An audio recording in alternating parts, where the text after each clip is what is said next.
Alors, les restitutions, le principe, c'est vraiment, là je vais vous minuter, donc on ne perd pas de temps parce que vous avez un film après. Non vous avez un film et vous avez un dîner si vous êtes en repas chez vous pour prendre bien vêtements chauds parce qu'il y a 20 minutes de marche dans la neige à la nuit. Hein. Et je précise quelque chose aussi pour les gens qui ne peuvent pas trop monter dans la neige pendant un quart d'heure, il y a une chenillette qui peut emmener, voilà, par exemple, la personne qui a les ligaments croisés, elle pourra monter dans la chenillette. Voilà. Qui veut commencer? Alors, allez. Alors vous vous présentez et vous avez vraiment 3 minutes chacun. Alors, c'est le groupe donc sur les numéros de visa, donc c'est très technique pour vraiment écouter. C'est pour ça que vous pouvez passer en tout premier.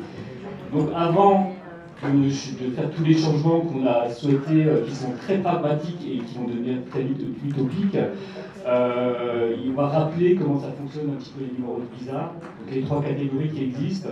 Le premier, visa exceptionnel illimité pour les spectacles vivants. C'est sur 5 ans en dehors des scolaires. Hein. C'est le spectacle de Noël Robin, c'est Indochine dernièrement, enfin voilà, c'est tout ça. Le deuxième, c'est un visa exceptionnel pour une œuvre de diffusion brève. C'est 500 séances sur pas plus de 2 jours de la même semaine cinématographique. Et le troisième, c'est un visa de 30 séances pour les films de fiction, c'est les plus petites diffusions, quoi, et de 100 séances pour les films documentaires. Donc on est parti en fait de l'existant. Donc le premier visa, c'est un visa spectacle qu'on vous propose, pour tout ce que je vous ai dit, opéra, Indochine, Noël Robin. Nous on trouve que la diffusion est un petit peu trop pas assez limitée en tout cas. Donc on la laisse malgré tout illimitée, mais hors week-end et jours fériés, avec une seule séance par spectacle et par cinéma. Avec une exception peut-être faite, parce qu'il y a des spectacles où c'est des directs, surtout pour l'opéra. Là peut-être il y a en effet une dérogation à trouver. Le deuxième, donc les films, les œuvres à visa. Non, c'est le visa pour les œuvres, ça concerne les films de plateforme. 500 séances, une seule séance par cinéma, hors week-end et jours fériés. Et, alors écoutez bien, 5 fois par an et par cinéma. Est-ce que vous avez compris? Ok, je peux répéter. Le troisième, donc sur les 30 séances pour les œuvres de fiction, on s'interroge parce que dans le questionnaire, il y a eu des remontées pour pousser ce nombre de séances. Donc peut-être à 50, 70, il faudrait qu'on ait des stats pour vraiment être précis là-dessus. En tout cas, ça concerne, je crois, aussi des œuvres de festivals. Voilà, et on est OK sur les 100 séances pour les docs. Mais par contre, on a créé une nouvelle catégorie de visa qu'on a appelée X. Voilà. Et qui concerne bien sûr les enfants. Non, c'est un visa qui est lié à l'animation de la salle et je pense que c'est vraiment très, très important. C'est un visa one-shot qui inclut les contenus de jeux vidéo, les rendus de films d'atelier, les films amateurs, par exemple, si vous travaillez par exemple avec Mira, que vous faites un montage de films amateurs, ça comprend ça. Si vous travaillez avec Lina et que vous faites, je sais pas, cinéaste de notre temps, Jean Renoir, et que vous passez un film de Jean Renoir dans la foulée, ça comprend aussi ce type d'œuvre. Ou les mash-up, par exemple, qui sont aussi des œuvres en soi, puisque ça part de montage d'œuvres cinématographiques. Et ça, c'est vraiment important parce que c'est toute l'animation et c'est tout ce qu'on nous demande de faire et on est missionné par ça, entre autres pour le 15-25 ans. Et aujourd'hui, ça n'apparaît pas du tout dans les numéros de visa. Et il y a eu l'idée aussi, alors c'est une phrase compliquée, on l'a refaite 10 fois, de nommer les types de visas pour exprimer l'orientation des œuvres. Voilà. Voilà, c'est tout. Non, bravo. Bravo.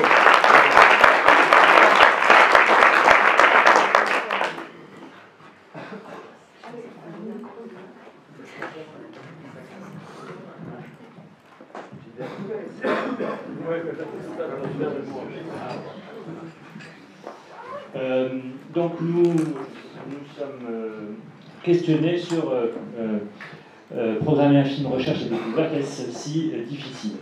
Alors évidemment, on n'était pas nombreux, comme souvent, sur les films recherche et découverte autour de notre table, mais la discussion a bien eu lieu et les échanges étaient nourris. Donc en fait, on s'est beaucoup posé la question de qu'est-ce qu'un film recherche. C'est aussi, évidemment, le label recherche et découverte est un terme, une terminologie administrative. En fait, ça permet au fond de distinguer parmi les films à réessai certains qui seraient plus novateurs, singuliers. On ne sait jamais exactement comment le faire. On a demandé au CNC de nous dire s'il y avait une définition administrative du film recherche et découverte, et en fait, elle n'existe pas. Donc, et en fait, tant mieux. Tant mieux, au fond, parce qu'on peut y mettre dans sa cartographie personnelle ce que l'on veut dans la notion de recherche et découverte. Cela étant dit, du coup, on s'est demandé donc, quels étaient les freins. Les premiers freins, c'est le fait de ne pas voir les films. Donc comment on fait pour essayer de faire en sorte que les gens puissent programmer des films recherche et découverte en les voyant avant, au préalable. Et puis après, le deuxième grand frein qui est souvent évoqué, c'est oui, mais ça va faire personne. Oui, on sait peut-être, évidemment, ce sont des films qui sont des propositions difficiles, mais justement, vous avez peut-être dans votre salle de cinéma des gens qui sont curieux, qui ont envie de découvrir des nouvelles œuvres, et je ne vois pas, si vous aimez les films, vous programmateurs, pourquoi d'autres personnes dans votre entourage ne pourraient pas aimer aussi ces très beaux films. Alors on s'est dit quand même, pour revenir sur l'administration, que nos propositions, là pour le coup, ce serait pour valoriser les salles qui font le travail de présentation des films recherche et découverte. On a deux propositions. Que les films recherche et découverte soient identifiés aussi en amont, comme les films à réessai, c'est-à-dire au moment avant la sortie nationale, c'est-à-dire qu'on sache aussi, dès le départ, si le film est recherche et découverte. Ça peut aider à la programmation aussi. Et deuxièmement, évidemment, valoriser toutes les séances des films recherche et découverte dans l'attribution de la subvention à réessai. Donc voilà ces deux propositions-là qui nous tiennent à cœur. Après, on a parlé évidemment de tous les dispositifs qui sont mis en place par toutes les associations qui existent, l'AFRELE, l'ACID, le GNCR, la DRC, pour accompagner ces films. Et il y en a plein. En général, les programmateurs de salles de cinéma connaissent ces outils-là, les utilisent. Voilà, c'est pas... Ce qui peut être un frein, c'est d'avoir peur de faire venir le réalisateur et d'avoir personne en salle. Ce qui fait qu'on se retient de le faire, on peut le comprendre. Et c'est des choses comme ça, ce sont des freins, des frilosités évidemment naturelles, enfin, qui sont... Mais en tout cas, tout est repéré, en fait, semble-t-il. Vraiment, toutes les propositions que font les associations sont bien repérées. Nous avons quand même des propositions supplémentaires qui ont été faites, notamment sur, en fait, l'éditorialisation des lieux. Au fond, en fait, la programmation des films recherche contribue fortement à une éditorialisation des lieux et une façon de repérer et de différencier ces salles de cinéma. Alors, l'une des propositions qui a été faite était puisque au fond, l'éditorialisation passait souvent par le programme papier, que maintenant on est en train de le laisser tomber, de voir non seulement comment on peut éditorialiser les salles par les réseaux sociaux, mais peut-être aussi en faisant tout simplement des vidéos courtes de 15-20 secondes qui expliquent, faites par toutes les équipes des salles, qui expliquent pourquoi ils ont aimé ce film et pourquoi ils trouvent que c'est important et à proposer donc en amont de tous les films. Ah oui, alors deux autres propositions. Une boîte à idées, c'est-à-dire un endroit où on puisse dire ah tiens, là pour ce film, voilà, telle idée, et que l'accueil, dans l'accueil des salles de cinéma, que tout le monde puisse parler et évoquer en quoi les films sont intéressants, c'est-à-dire d'impliquer tous les salariés d'une salle de cinéma dans la programmation, le geste de la programmation. Merci.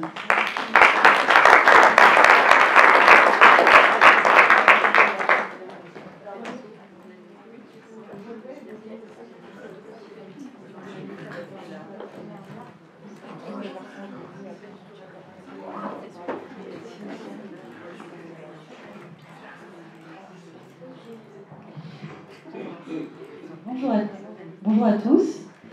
Donc, moi, je suis Lucie Comiot, je suis responsable de la distribution chez Condor Film. Moi, je suis Charline Tabarou, je suis programmatrice au STAR à Strasbourg. Voilà, donc nous on était dans la table ronde, dans l'atelier pour réfléchir un peu sur les bonnes pratiques entre distributeurs et exploitants, avec Pauline Ginaud. On partait, je crois qu'elle avait donné comme exemple le film Avatar, qui n'est pas forcément donc, un bon exemple, parce qu'on a tous compris que c'est un film important aussi pour les exploitants indépendants et les circuits. Donc en fait, on a réfléchi à plusieurs choses et on est parti en fait des recommandations de la médiatrice de 2017, je crois, pour proposer plusieurs idées à développer. Donc la première proposition, enfin c'est pas une proposition, la première chose en fait c'est peut-être de recentrer un peu, de raisonner plutôt de raisonner plutôt par l'occupation en fait des salles par acteur, en fait, par distributeur. Donc regarder un petit peu l'occupation des salles sur le nombre de distributeurs. Il y a des distributeurs qui prennent plus de place que d'autres, par exemple. Donc réfléchir plutôt par ce biais-là. Et surtout, en fait, l'idée c'était peut-être de voir comment appliquer en fait les propositions de la médiatrice de 2017.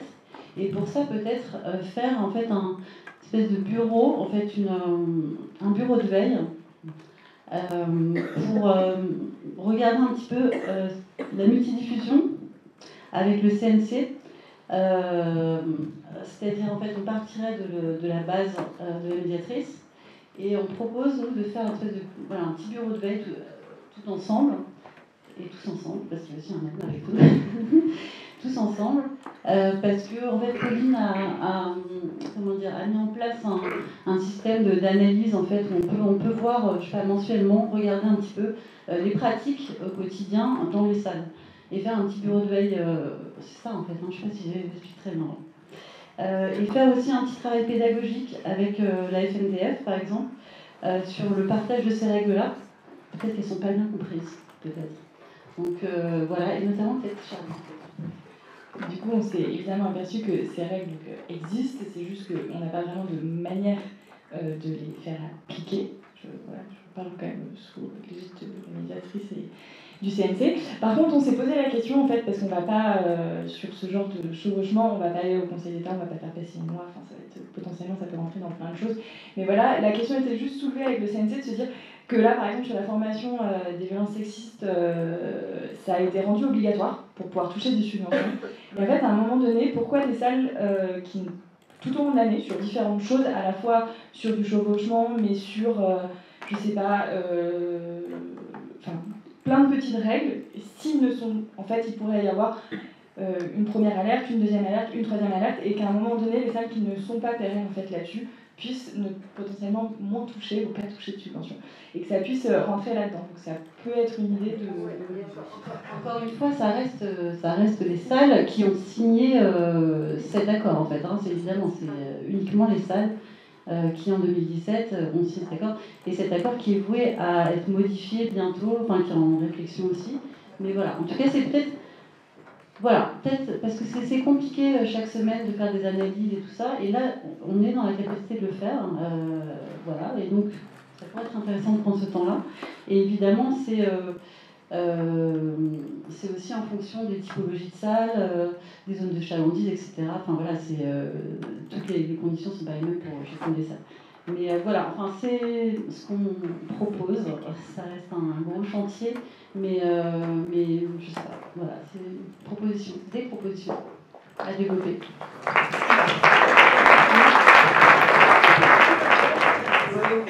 Merci beaucoup. Ah bon ? Ah oui.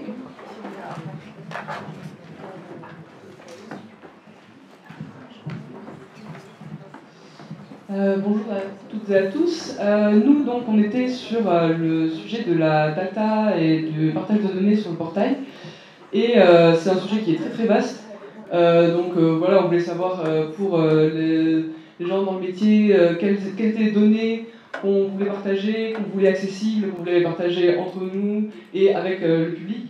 Et vu que c'est extrêmement large comme question, on a décidé de resserrer un peu sur la question des 15-25, ce qui nous arrange parce que voilà, c'est un peu la question du moment, et en plus on a touché une subvention pour ça, du coup ça nous aide aussi. Donc on s'est dit voilà, quel genre de données on aimerait avoir pour travailler le public des 15-25. Donc pour résumer un peu comment fonctionne le portail, on imaginait 3 niveaux. Un niveau qui serait ouvert au public, un niveau qui serait ouvert que entre professionnels, entre salles, et un niveau qui serait un peu un espace utilisateur où tous les jeux de données qui sont agrégés sur le portail puissent être personnalisés et donc exploités. Donc là, au niveau un peu public, enfin partagé au public, déjà, on a beaucoup parlé du travail sur les publics scolaires. Et donc, ce serait bien pour les salles de pouvoir mettre sur ce portail le nom et le contact des animateurs et animatrices jeunes publics et les contacts pour les réservations des salles. Voyons. Sur les scolaires aussi, on a déjà une base de données qui est publique, qui est sur les cartes de tous les établissements scolaires de la maternelle jusqu'au supérieur. Donc de agréger au niveau personnel voilà, toutes les séances scolaires qu'on a faites, avec quels établissements on a travaillé, combien de séances, quels films, etc. Et ça serait un peu au niveau personnel. Et c'est quelque chose qui pourrait être tiré à plusieurs niveaux, voilà, pour les demandes de subventions, pour les rapports avec, pour les rapports d'activité, j'en oublie sûrement. Et dans la même veine, aussi pouvoir publier les animations au fur et à mesure. Donc des animations de manière générale, Les normés. Oui, les normés, pour pouvoir les extraire, notamment pour la question du classement art et essai. C'est-à-dire qu'au lieu à la fin des 2 années de la subvention, on retape toutes les animations qu'on a faites pendant un an. Là, on les rentre au fur et à mesure, et comme ça, le CNC peut l'extraire directement, et ça peut aussi être extrait pour d'autres, pour Europa Cinéma, pour la collectivité locale, pour que ça puisse être aussi mis en valeur au moment où l'animation se fait, sur les guides, sur voilà, les sites des villes, des régions, sur le pass culture aussi. Après, ça, on a identifié des freins aussi qui étaient que toutes les données n'étaient pas normées. Du coup, il faudrait faire un travail avec ces différentes institutions, avec Europa Cinéma, avec le pass culture, pour pouvoir faire en sorte que les données soient normées et puissent être rentrées plus facilement et identifiées plus facilement. Après, entre salles, justement, en restant sur les animations, du coup, c'est mettre un peu avoir un endroit où on pourrait référencer toutes les best practices, les animations qui ont le mieux marché sur le public des 15-25, notamment. Ok, je me dépêche. Sur les 15-25, dire en faisant des filtres par film, par tranche d'âge, etc. Et voilà, après, on parlait aussi des métadonnées de films. Donc voilà, toutes les informations, réalisateurs, pays, etc. Aussi, il faudrait l'uniformiser, que ça puisse être bien renseigné et centralisé. On n'avait pas de distributeur à notre table et on aurait bien aimé avoir leur retour sur ça. Et donc c'est que les distributeurs puissent puissent rentrer eux-mêmes les données sur leurs films au lieu de les retaper à chaque fois à plusieurs endroits. C'est aussi tout le principe des portails de données ouvertes. Et que ça puisse être extrait aussi pour les exploitants sur leur site et directement, voilà, et de pouvoir aussi un peu personnaliser ça pour par exemple, ajouter des tags en disant ce film, pour les scolaires par exemple, il est mieux pour les profs d'histoire, pour les profs de philo, pour telle tranche d'âge, pardon. Et enfin, on parlait des listes de contacts aussi, de créer des bases de données, à la fois pour les partenaires, les associations, qu'on puisse alimenter nous-mêmes. Et où les gens puissent, s'ils veulent être en contact avec des cinémas, puissent mettre leur contact.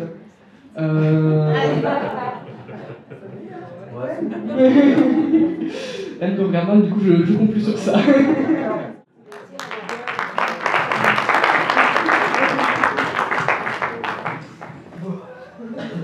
Au fond de fiche.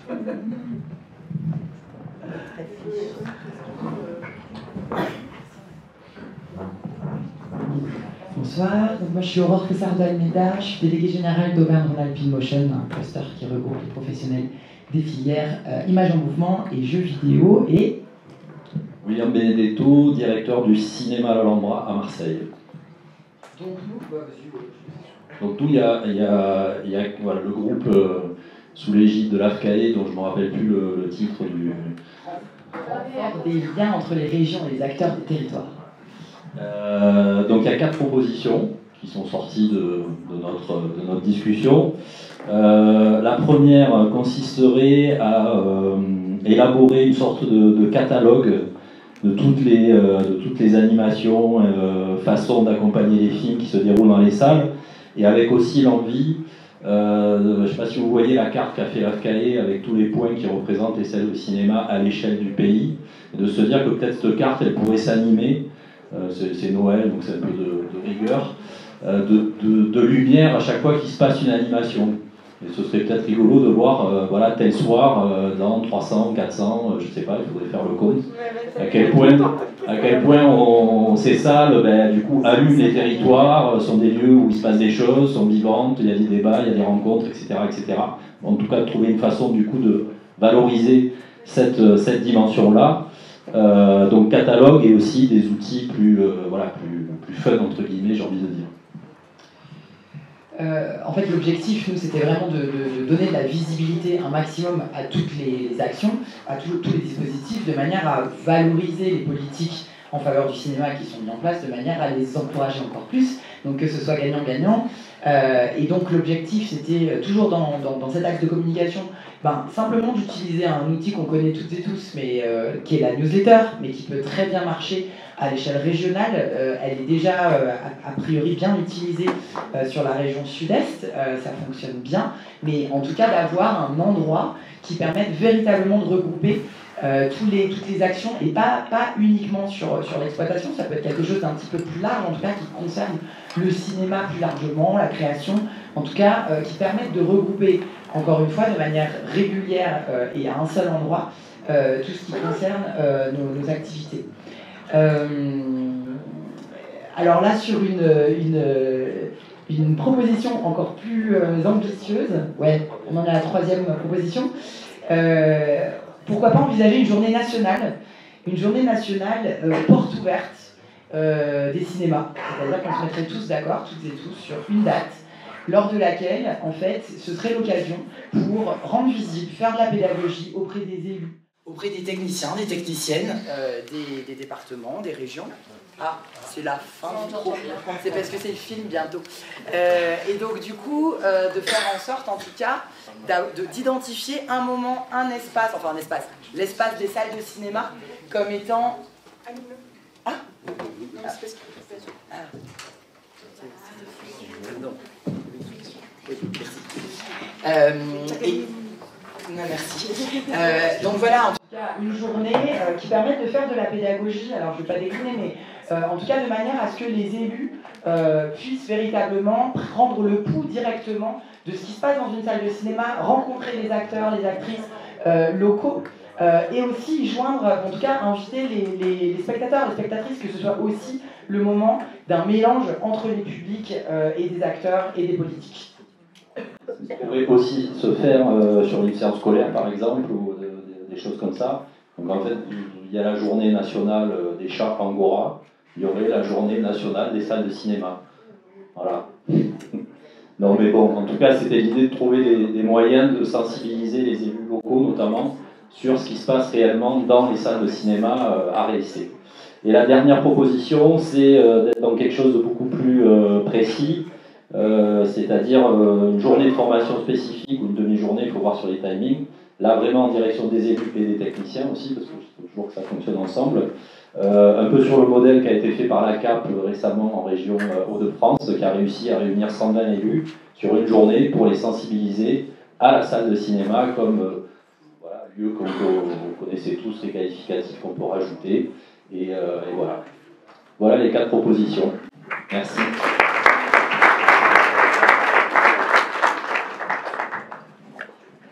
Allez, le dernier, je vais demander à mon groupe, vous avez désigné 2 personnes?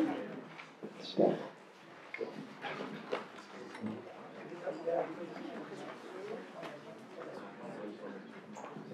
Moi, je suis Caroline Grimaud, du 14 à 1 an. Et moi, c'est Grégoire Nedelko-ici de Dream Factory. Oui, alors, ce qu'on a fait, c'est donc des cartes d'empathie. Donc, on a essayé de s'imaginer, de se mettre dans les chaussures de différents profils qui nous tous touchent, donc des spectateurs, un exploitant et un distributeur. Donc, on a pris le temps de réfléchir à quelles sont ses aspirations, qu'est-ce qu'il fait, qu'est-ce qu'il voit, qu'est-ce que cette personne entend autour d'elle, qu'est-ce que aussi elle va avoir comme peur, comme blocage, mais aussi comme rêve, comme aspiration. Donc, c'est vraiment plus un profil psychologique qui dépasse aussi son activité, mais qui forcément s'ancre dedans, puisque c'est son métier, ou alors c'est sa vie pour les spectateurs. Ce qui nous a permis de voir effectivement les freins et aussi de se découvrir les uns les autres, puisque donc on a eu on a défini 7 profils types, on était à peu près 3-4 à travailler sur chaque profil en circulant. Donc dans les spectateurs, on avait Juliette, 20 ans, étudiante d'une grande ville qui part de chez elle et qui est boursière et étudiante aux Beaux-Arts.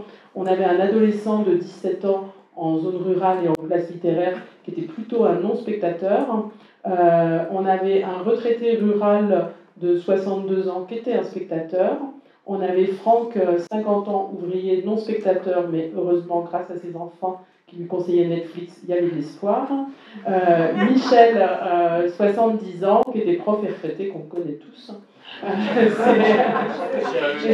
Michel. Et puis... Michel. Et puis donc on avait Jeff, un distributeur indépendant de 50 ans, péchu mais qui angoissait beaucoup parce que le marché se polarisait, avec moins d'accès aux films, ses copains qui lui disaient faut que tu fasses un gros coup, ses salariés qui lui disaient aussi, qui hésitaient qui avait un peu peur des nouvelles technologies et qui surtout s'énervait après ses enfants qui étaient exactement tout ce qu'il n'arrivait pas à comprendre. Mais quand même, comme Jeff allait de l'avant, il pensait qu'en devenant coproducteur, en montant dans la chaîne, il allait s'en sortir. Mais on avait aussi Jean-Michel, dont tu vas nous parler. Oui, Jean-Michel exploitant, donc 52 ans, 3 écrans dans une ville moyenne. Un vrai passionné avec 2 enfants qui sont maintenant à la fac. Et donc pour lui, ce dont il avait besoin, c'est de trouver plus de temps pour justement passer du temps avec sa famille, mais aussi bien sûr trouver un nouveau public. C'est ce qui nous rapproche ici. Et surtout derrière, c'est de mieux comprendre cette culture qui de plus en plus lui échappe un peu plus, avoir ces nouveaux codes culturels, soit aussi dans la communication, mais aussi dans les activités que font ces nouveaux jeunes et moins jeunes. Et donc pour aller rapidement sur ses problèmes, ses freins, c'est-à-dire qu'il a peu de prévisibilité, il a du mal à se projeter, il a un manque de temps cruel parce qu'il est au four et au moulin et donc il a aussi peu de temps pour comprendre ces nouveaux codes sur les réseaux sociaux et qui font un peu peur comme une montagne insurmontable. Mais heureusement il est valorisé par son public qui vient en salle et qui lui donne envie de continuer et de vivre cette passion. Mais justement lui son envie c'est surtout d'arriver à transmettre cette passion puisque lui il a reçu ça avec ce qu'il sait faire, mais maintenant il doit comprendre comment transmettre ça à ses enfants, justement, qui sont un peu justement, le transfert du public. Et son non-public, justement, de se dire comment est-ce que je vais transmettre cette passion du cinéma qui aujourd'hui se transmet forcément différemment dans un monde qui a changé. Et maintenant, il n'y a plus qu'à trouver les solutions. Voilà.